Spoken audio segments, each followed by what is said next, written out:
ورکړي کله چې دته رسم رواج محبت غم درد مصیبت دا رکاوټ راشي نو انسان اکثر د ګناه اقدام کوي چونکې زنانه د طاقتور نه طاقتوري هم دي لیکن د نرمو نه نرمې هم دي که وګورو موږ د زنانو طبیعت که چېرې په سختۍ راشي نو بیا یې د دنیا یو قانون هم نرمولی نه شي او که زنانه په نرمۍ راشي نو بیا یې څوک سختولی نه شي او که په سختۍ راشي په نرمولی نه شي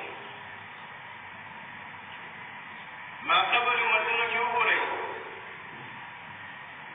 آسیا د فرعون بیبي ده خو چې کله د ایمان توفیق وله الله رب العزت ورکړو موسی او د هارون په رب ایمان راوړو هغه جابر بادشاه چې فرعون ځان ته به خدای ویلو او د دې اصلي خاوند و لیکن د دغه فرعون مقابله وکړله او ځان یې قربان کړلو ان تر دې چې فرعون ظالم د دې په لاسونو میخونه ټک وهل پخپوی ولې میخونه ټک وهل مختلفې سختیانې ورکړلې عذابونه یې ورکړل دردونه یې ورکړل لیکن اسیې به همدغه اواز کولو فرعونه چې څه کول غواړې کوه زه اوس کامیابه شوی یم ما د موسی او د هارون په رب ایمان راوړی دی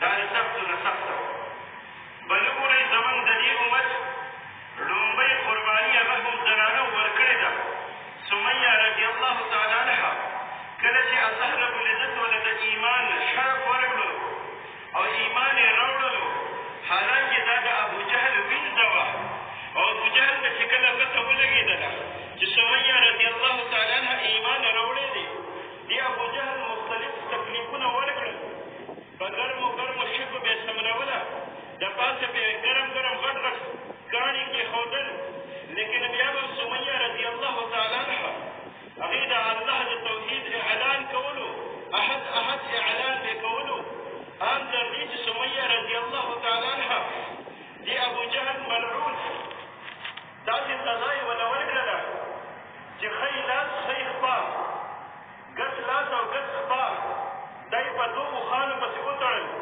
او دواړه اوښان یې مخالف سمت طرف ته وځغلول او دې په خپله یوه نیزه راواغېستله سمیه رضی الله تعالی عنها خېټه کې ورکړله هغې شهادت ته ورسوله سمیه رضی الله تعالی عنها شهادت قبول کړلو لیکن د دغې ابوجهل د دغې بدماش د دغې مردود هغه سختیانې برداشت کړلي او خپل ایمان یې پرې نه ښودلو زما خویندو میندو د زنانو ډېرې زیاتې قربانیانې په دې امت کې موجودې دي نو زما عرض دا دی که چېرې زنانه سمه شوله یقینا ټول خاندان سمیږي او که چېرې زنانه بېګړاو شوله نو بیا نبي کریم صلی الله علیه وسلم فرمایي النساء حلائل الشیطان دا زنانه دا د شیطان رسۍ دي د شیطان جال دی څوک هم چې پکې راګېرول غواړي راګېرېږي زما خویندو میندو تاسو د شیطان جالونه مه ګرځئ تاسو د شیطان علاکار مه ګرځئ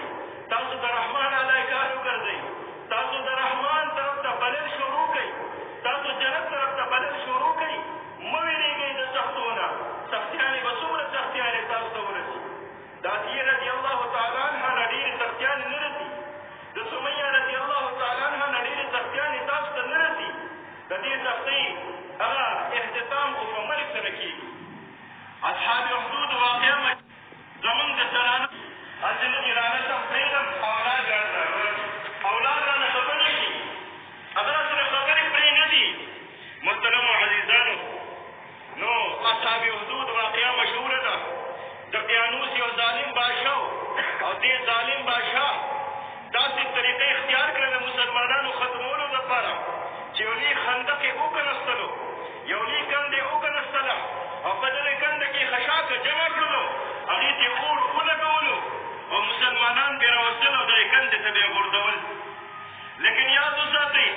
کله چې د یو مور د خپل زوی سره هغه زوی چې د غېږې زوی و کتي ماشوم غېږه کې ورسره راوستلی شو. محترمو زما خویندو میندو او چې کله دغه زنانه دغې اور ته غورځولې کېدله د خپل اولادو محبت ورته رکاوټ نه جوړ شو چې زما کتي ماشوم دی هیا دا په دې اور کې سوځي. فورا رسته شوله او د سترګو د اوښکې مبارکې لاړې. لیکن یاد وساتئ همدغه کتي ماشوم دا خپلې مور ته ګویا شو چې امي جان د دې اور نه مه یېرېږه. دا په ظاهره باندې اور ښکاري، دا په ظاهره باندې تکلیف ښکاري، لیکن حقیقت کې دا جنت دی. نو چې کله دا الفاظ د خپل زوی د معصومې ژبې نه د دې ښایسته ژبې نه واورېدل مور ډاډه شوله او دغه د قیانوس بادشاه نوکرانو دغه د قیانوس بادشاه پوځیانو دا ماشوم یې تېرمبې غذار کړلو او بیا ورپسې مور هم غذار کړه. نو عموما زمونږ د زنانو دپاره رکاوټ محبت هم ګرځي چې یاره په دین به څنګه عمل کوو زما نه خپل اولاد خفه کېږي. آیا په دین به څنګه عمل کوو زما نه خپل خاوند خفه کېږي. هغه یو متل هغه یو واقعه مشهوره ده.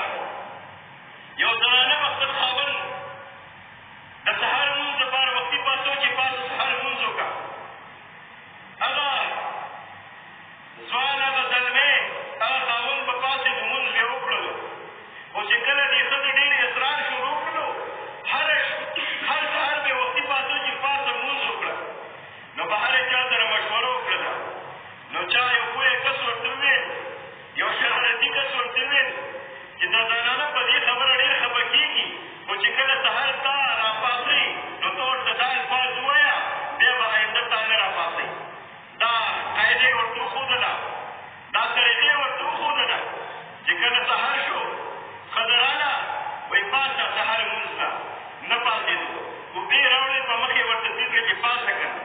دې فورا د کټ نه پاڅېد کېناستو. وایي صحیح ده صحیح ده سهار لمونځ خو فرض دی، هغې دپاره پاڅېدم او الله دې ستا قدر وکړي چې زه دې پاڅولم. خو لیکن په شریعت کې دویم واده کول هم شته. زه صحیح ده زه به په دغې کوم عمل وکړم.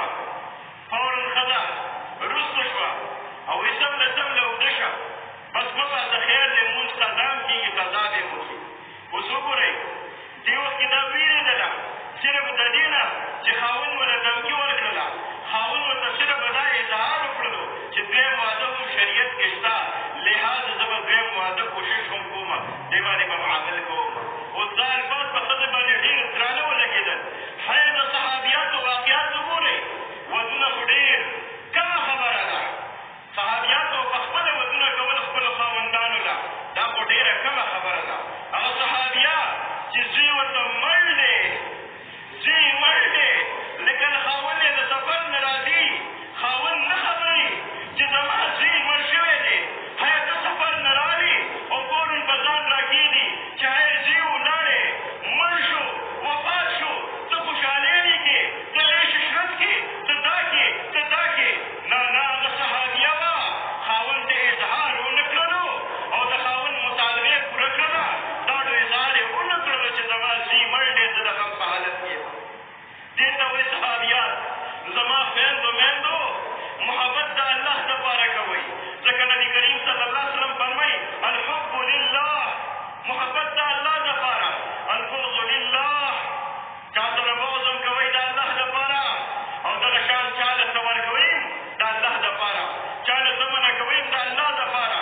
دین به هم صحیح وي، ګوزګران به هم صحیح تېرېږي. که خاوند ډېرې دمګیانې درکړي ستاسو به هېڅ پروا نه وي. یاد وساتئ د دې محبت د وجې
حضرت مولانا شيخ القرآن والحديث مولانا شيخ الناصر مدورتي إن شاء الله فيكم مستخلص خطابهم في الدعاء. محترم طالباتو، عرض كذا